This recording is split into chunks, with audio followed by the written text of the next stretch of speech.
Bonjour, je suis Mohamed Mahi Seyhoussi, je suis le directeur des systèmes d'information de l'Agence nationale pour la couverture maladie universelle. L'Agence nationale pour la couverture maladie universelle a entamé le déploiement du SIGI-CMU, qui est le système d'information de gestion intégrée de la couverture maladie universelle au niveau des structures de santé.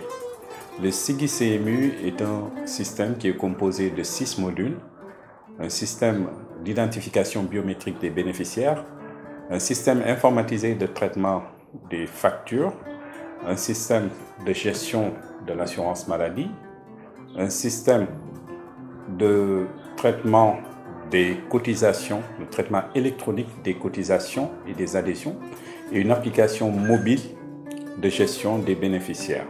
Il y a enfin l'entrepôt de données interrégime qui permet de faire le ciblage des bénéficiaires.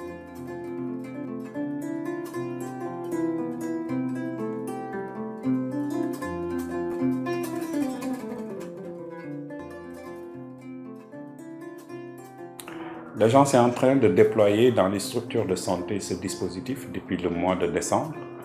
On a commencé par la région de Dakar, où les 12 districts de la région de Dakar ont été entièrement équipés. Toutes les structures de santé du district ont été équipées. Tous les établissements publics de santé ont également été équipés et formés.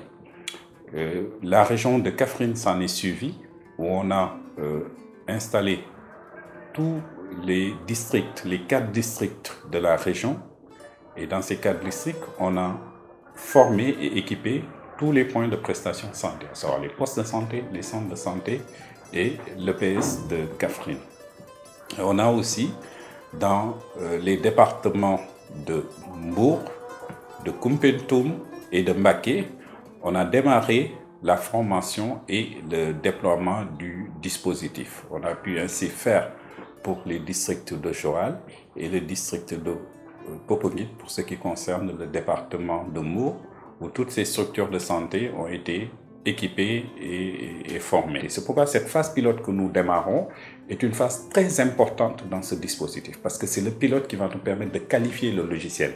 Et le pilote va nous permettre aujourd'hui de faire de sorte que les prestataires de soins soient des parties prenantes du SIGI-CMU. Et ce sont ces prestataires de soins qui vont nous permettre aujourd'hui de qualifier le logiciel, de nous assurer que le logiciel est bon, que le logiciel est adapté à leur fonctionnement, que le logiciel est adapté à leurs besoins. Et à partir de ça, maintenant, on va démarrer une mise à l'échelle au niveau national. Et cette mise à l'échelle, on compte le démarrer à partir du mois de juillet, quand on a réglé tous les problèmes en amont dans la phase pilote. Et une fois que ces problèmes ont été résolus, on va étendre le dispositif dans toutes les régions du Sénégal, dans toutes les structures de santé du Sénégal et dans tous les régimes d'assurance maladie aussi, pour qu'en fait tous les systèmes d'accès aux soins soient interconnectés pour maintenant véritablement faciliter l'accès aux soins aux Sénégalais, mais également faciliter aux structures de santé le paiement des prestations et aussi pour les assureurs leur donner une bonne visibilité, une meilleure visibilité sur leur activité.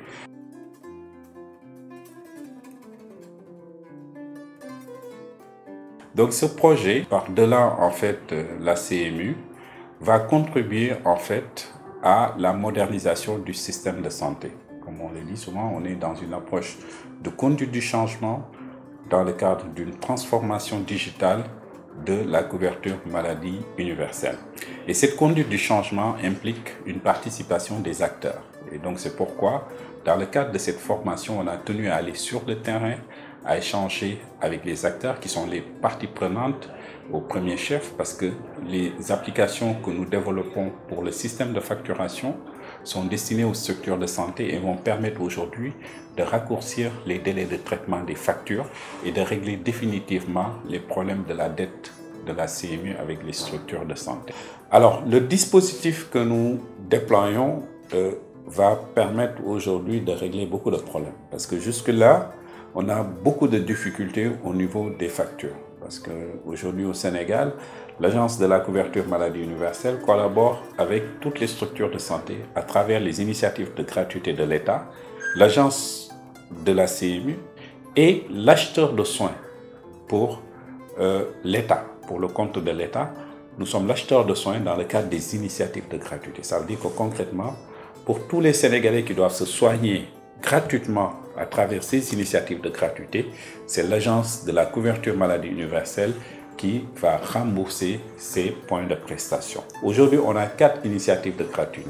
Donc, vous imaginez que pour ce qui concerne les structures de santé, aujourd'hui, au niveau des postes de santé, on en a près de plus de 1500 postes de santé au Sénégal avec qui l'agence de la CMU collabore. On a 200 centres de santé pour lesquels nous achetons les soins. Et on a les 37 EPS, les hôpitaux, les établissements publics de santé, avec qui également l'agence collabore. Donc vous vous rendez compte de ce que ça représente aujourd'hui en termes de volume de factures que nous recevons mensuellement et sur des supports papier. Donc c'est des volumes de carton qui arrivent. Et très souvent, les factures mettent du temps à arriver. Il peut arriver que pour certaines structures de santé, qu'ils mettent 15 mois, voire même 2 ans avant de nous envoyer une facture. Et cette facture, quand elle arrive, elle trouve des factures qui sont déjà sur place, qui ont besoin d'être traitées, d'être validées, certifiées avant que le paiement se fasse. Et très souvent, avant même qu'un paiement puisse se faire, il se peut qu'on trouve des erreurs au niveau des factures. Et ces factures sont renvoyées à la structure de santé pour qu'elle puisse corriger et ramener à l'agence de la CMU pour que l'agence de la CMU puisse régler. Donc, vous convenez avec moi que sans informatisation, on va éternellement prolonger la dette de la CMU parce que à l'échelle humaine, c'est très difficile de pouvoir traiter ces dizaines de milliers de factures que nous recevons tous les mois pour pouvoir faire un traitement diligent et payer à temps les structures de santé. Parce que c'est des hommes qui font ces traitements, parce que c'est physique, c'est manuel, donc forcément ça prend du temps. Et pour éviter tout ça, on est en train de mettre en place justement le SIGI CMU pour dématérialiser tout ça et informatiser le processus de traitement des factures. Mais l'autre problème que ça va permettre de régler, c'est qu'aujourd'hui, en termes de soutenabilité du programme, on paye à vue. On paye à vue, ça veut dire que dès que la facture arrive, qu'elle est correcte, qu'elle respecte les normes, on est obligé de payer. Mais on n'est pas sûr que la personne pour qui on a payé la facture, c'est bel et bien un ayant droit. On n'a aucune possibilité de prouver l'effectivité même de la prestation qui nous a été facturée. Donc tout ça pose des problèmes de soutenabilité. On a aussi un problème de ciblage. Aujourd'hui, si on prend le cas du plan Sésame, on est en train de rembourser des prestations qu'on ne doit pas rembourser parce que tout simplement, on n'a pas la possibilité de le prouver. Aujourd'hui, le plan Sésame, on sait qu'il y a des retraités du FNR, des retraités de l'IPRES qui ont déjà des régimes qui les couvrent.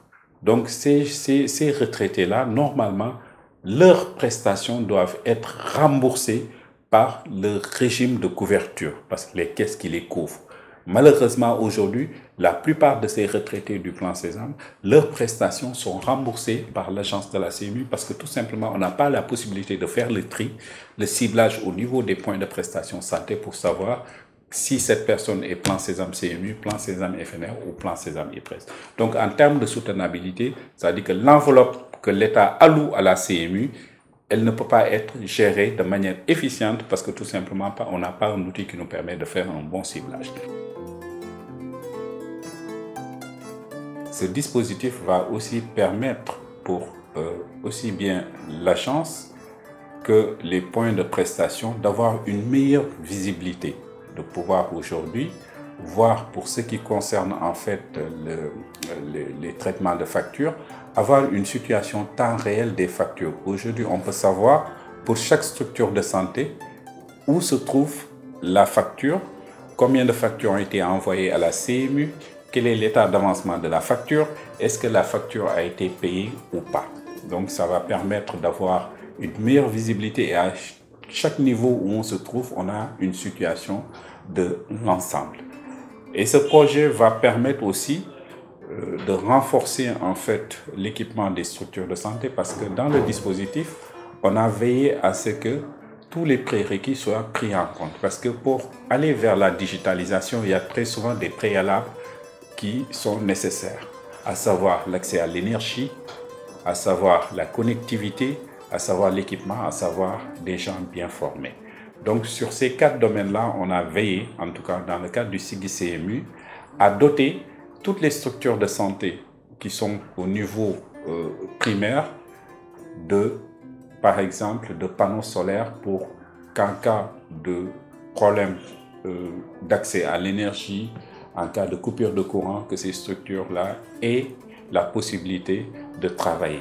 On a veillé aussi à les autonomiser du point de vue de la connectivité, parce qu'on a doté chaque structure de santé d'un modem et on va leur assurer 5 gigas de connexion mensuelle pour qu'ils puissent convenablement transmettre les factures au niveau central.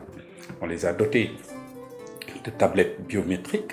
Pourquoi la biométrie? Parce que justement, pour mieux sécuriser le système de facturation et mieux garantir l'identité des bénéficiaires, on a mis en place des tablettes intelligentes qui peuvent lire la carte d'identité nationale, qui peuvent lire l'empreinte digitale, qui peuvent lire le passeport.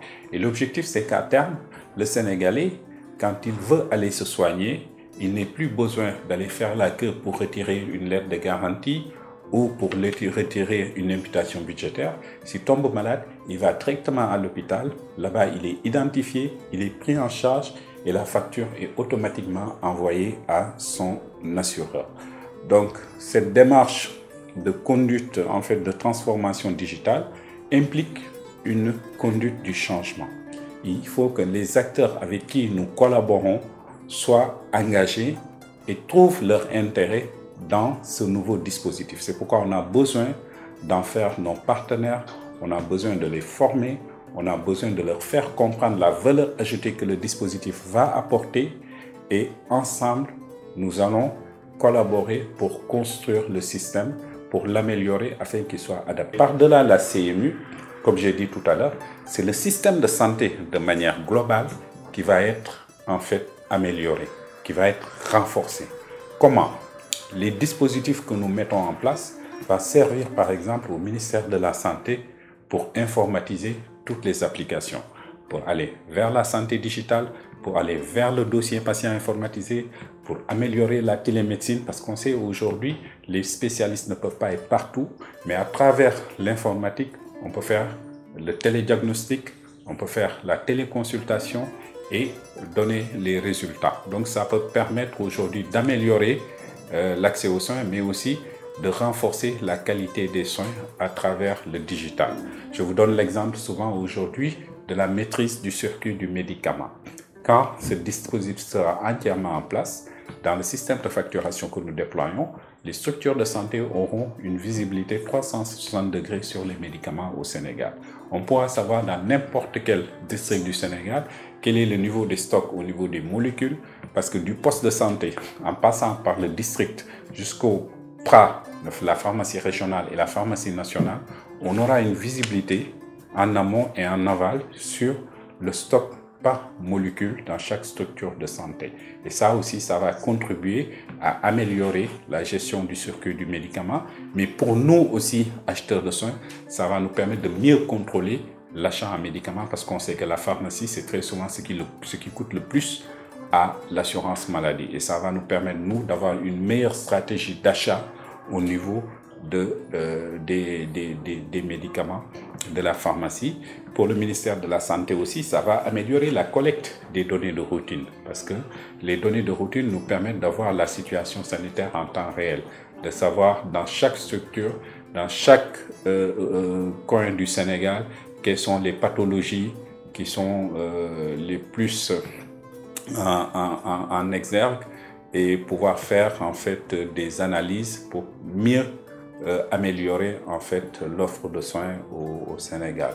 Donc voilà aujourd'hui en quelques mots les enjeux autour de cette stratégie de transformation digitale, de ce processus que nous entamons actuellement à travers le SIGI-CMU, où nous avons démarré cette phase pilote qui va nous conduire jusqu'au mois de juin.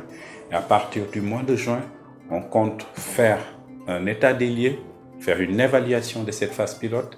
Si la phase pilote est concluante, on va démarrer maintenant la mise à l'échelle pour, espérons qu'à partir de 2022, le digital soit entièrement éparpillé dans tout le Sénégal.